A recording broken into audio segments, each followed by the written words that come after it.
Oi, turma do livro Vida, Desafios e Soluções, de Valdo Franco, pelo espírito Joana de Ângeles. No capítulo 10, A Busca da Realidade, no subtítulo Lutas Conflitivas. A experiência vivencial é feita de lutas. No passado remoto, o mais forte venceu a fragilidade do outro e impôs-se, abrindo o campo da evolução antropológica. À medida que o cérebro foi se desenvolvendo sob o império do psiquismo espiritual, e tornando-se mais complexo, a inteligência contribuiu para que o processo de vitória se fizesse menos agressivo, embora ainda predomine na criatura humana uma soma de manifestações da natureza animal. O ser, no entanto, já discerne, repetindo as lutas cruentas por atavismo e sendo de perversidade, muitas vezes patológica, que lentamente serão superadas pela força mesma da evolução. Apesar disso, abandonar os patamares mais imediatos do que considera como necessidade de sobrevivência exige uma luta feita de conflitos entre o que se desfruta e ao que se aspira, o que se tem e o que se pode e deve conseguir. Essa luta tem muito a ver com os hábitos ancestrais, que deixaram sulcos profundos no inconsciente e que se repetem por quase automatismo, que a razão compete superar. Nesse esforço ressurgem as impressões das reencarnações próximas, caracterizadas pela predominância do instinto sem matrizes, dominantes da razão e do sentimento de solidariedade. Reaparecem, então, como tormentos íntimos, frustrações e desaires que atormentam, exigindo terapia conveniente e esforço pessoal a fim de ultrapassar os limites impostos pelas circunstâncias. Da mesma forma que existe o fototropismo, o heliotropismo, podemos encontrar na vida um psicotropismo superior, propelindo os seres iniciantes a crescer, a se direcionar no rumo do pensamento causal e organizador de tudo.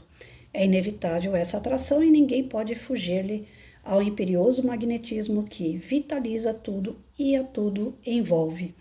A luta, porém, trava-se no âmago do ser acostumado ao menor esforço e muitas vezes à exploração do trabalho alheio. Nessa ascese, cada qual desempenha um papel importante, ninguém pode viver por outrem o compromisso que lhe cabe atender. Esse crescimento é feito com suor e esforço bem direcionado, que por isso mesmo compensa e fascina, abrindo novas oportunidades, desenvolvendo outras propostas de integração, que não mais se compadecem com a autocomiseração, nem com a angústia, medo, limites a que se está acostumado. O desafio da evolução é grandioso e todos os seres são conduzidos inevitavelmente à sua conquista. Como luta, pode oferecer resultados sempre melhores porque fortalece aquele que combate, essa a da evolução das necessidades básicas para as libertadoras superará os conflitos em que o ser vem mergulhado, libertando-o das amarras que o prendem na retaguarda do progresso. Os seres humanos que caminham sob o jugo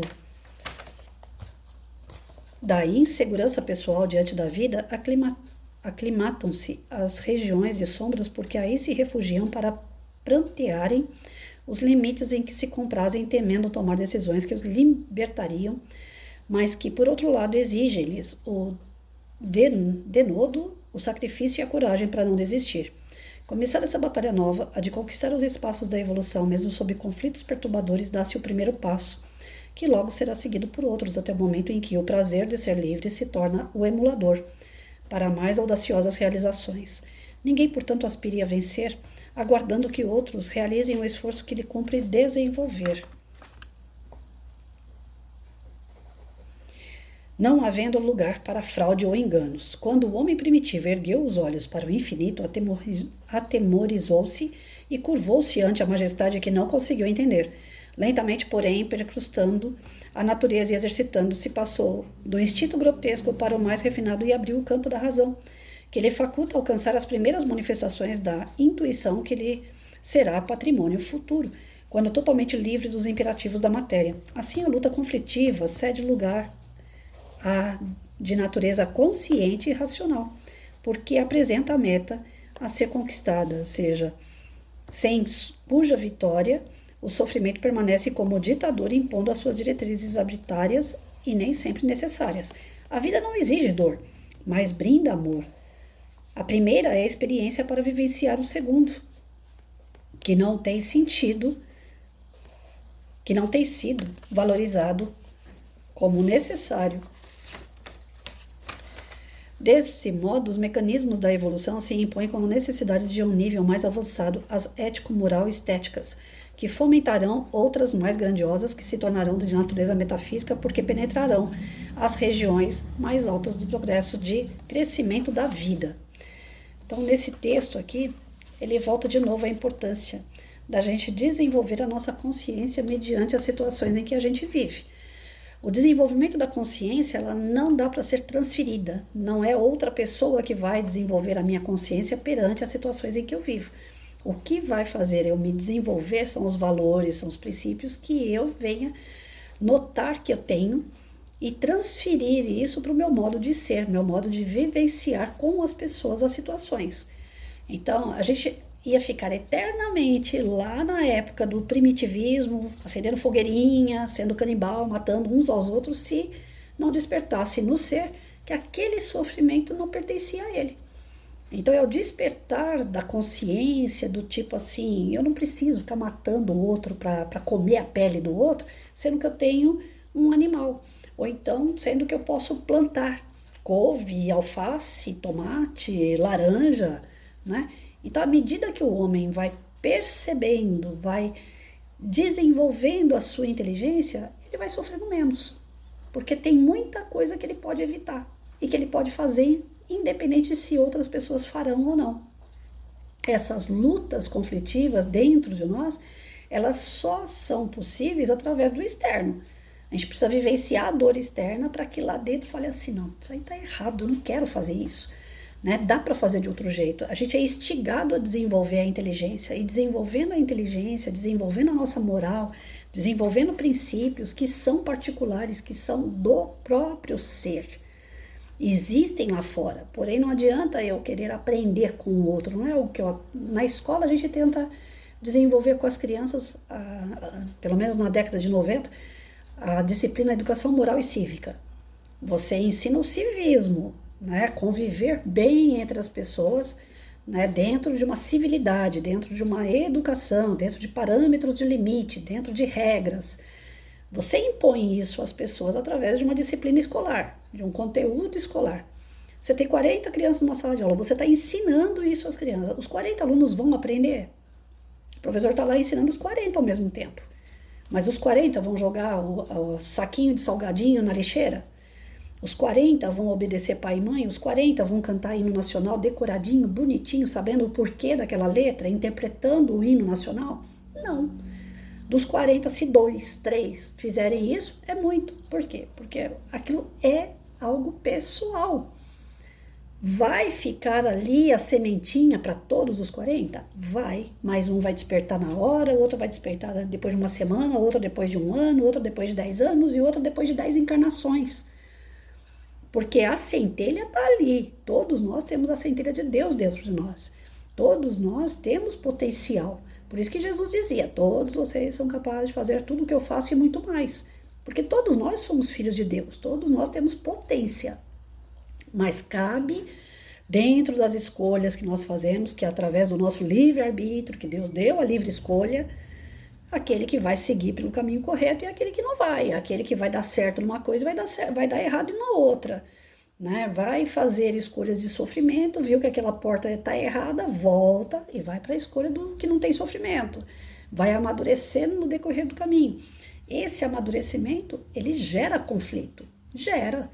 Uma pessoa que fuma, ela partiu de um grupo de colegas, aquela veio para ela a prova, né? Você quer ou não quer? Você acha certo ou acha errado? O seu livre-arbítrio acha certo. Ah, não, o que tem fumar? Fumar de vez em quando, só para esparecer, só para fazer parte de um grupo. Você começa a fumar. Aí você começa a sentir falta de ar. Você fala assim, eu acho que é porque eu tô ficando velho, eu acho que é porque o clima mudou, muita poluição. Você começa a achar desculpas. Seu raciocínio, a sua consciência já está despertando que tem alguma coisa de errado. Primeiro a gente joga a culpa no outro, né? Em terceiros, em situações. Depois você fala assim, não, mas tá chovendo, o clima tá úmido. Não, mas eu não tô no grupo. Hoje eu fumei só um, antes eu fumava 20, agora um só, já tá me dando falta de ar. Bom, deve estar acontecendo alguma coisa no meu organismo. Vou no médico, o médico me entope de remédio, manda eu parar de fumar. Mas eu acho que não é o cigarro. ainda assim fica aquela coisa, será que é, será que não é? Começa a desenvolver dentro de mim a dúvida. O conflito interno, ele parte do princípio de dúvida, a gente fica inseguro. E aí a gente não quer acreditar, a gente começa a achar desculpa para tudo. E aí a gente se esconde atrás das desculpas, até chegar um momento que não tem mais como se esconder. Você fala assim, ah, realmente eu fiz caca, eu errei, escolhi o pior caminho.